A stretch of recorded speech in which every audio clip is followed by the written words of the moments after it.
अविश्वास प्रस्ताव पर चर्चा हेतु आहूत बैठक में अधिकांश पंचायत समिति सदस्य नहीं पहुंचे। नमस्कार, मैं राजीव कुमार झा, आप देख रहे हैं न्यूज मिशन इंडिया। प्रमुख व उप प्रमुख की कुर्सी बची। मधुबनी जिले के बेनीपट्टी प्रखंड प्रमुख सोनी देवी व उप प्रमुख अशोक कुमार चौधरी के खिलाफ पंचायत समिति सदस्यों द्वारा लगाया गया अविश्वास प्रस्ताव बुधवार को खारिज हो गया। मिली जानकारी के अनुसार 1 जनवरी को तकरीबन 2 दर्जन से अधिक पंचायत समिति सदस्यों ने प्रखंड प्रमुख के खिलाफ आवेदन दिया था। अविश्वास से संबंधित दिए गए आवेदन में पंचायत समिति सदस्यों द्वारा उल्लेख किया गया था कि पंचायत समिति के संचालन में उदासीनता पूर्वक व्यवहार के कारण उन सदस्यों का विश्वास अब प्रमुख व उप प्रमुख से समाप्त हो गया है, जिसके फलस्वरूप उन सदस्यों के द्वारा अविश्वास प्रस्ताव पर चर्चा हेतु विशेष बैठक बुलाने की मांग की गई थी।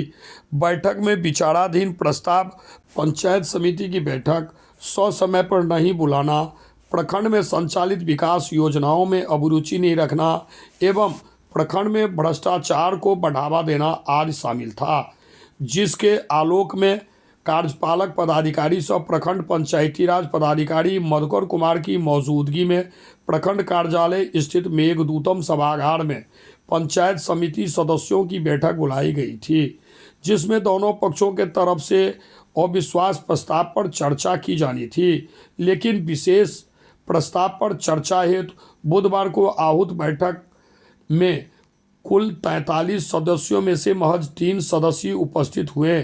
निर्धारित 2:30 बजे तक कार्यपालक पदाधिकारी व तीनों उपस्थित सदस्य अन्य सदस्यों के आने की प्रतीक्षा में बैठे रहे, लेकिन कोई अन्य सदस्य नहीं पहुंचे।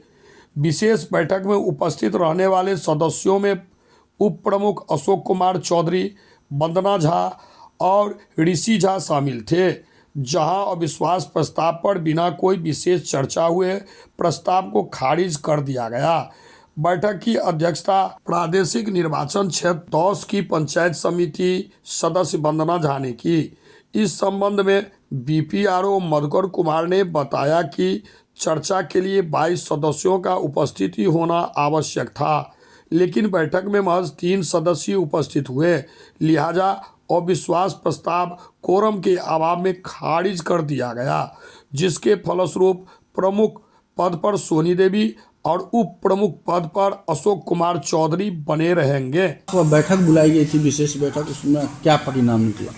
आज अविश्वास प्रस्ताव बुलाया गया था दिनांक 10/1/2024 को, जिसमें कि टोटल हमारे 43 सदस्य हैं, जिसे अविश्वास प्रस्ताव को पारित होने के लिए कम से कम 22 सदस्य को उपस्थित होना यहाँ पे जरूरत उन्हें उपस्थित होना चाहिए था, लेकिन केवल 3 सदस्य उपस्थित हो पाए, जिसके कारण कि यह अविश्वास प्रस्ताव खारिज किया जाता है।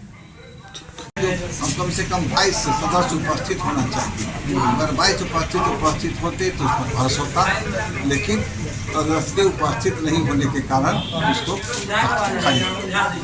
अंडर में एक सदस्य के द्वारा सिग्नेचर फर्जी सिग्नेचर होने का भी मामला उठाया गया था, उसको वो तो अगले के जब है ही नहीं तो इसमें फर्जी क्या जायज सही क्या इसके विषय पर तो कहना है।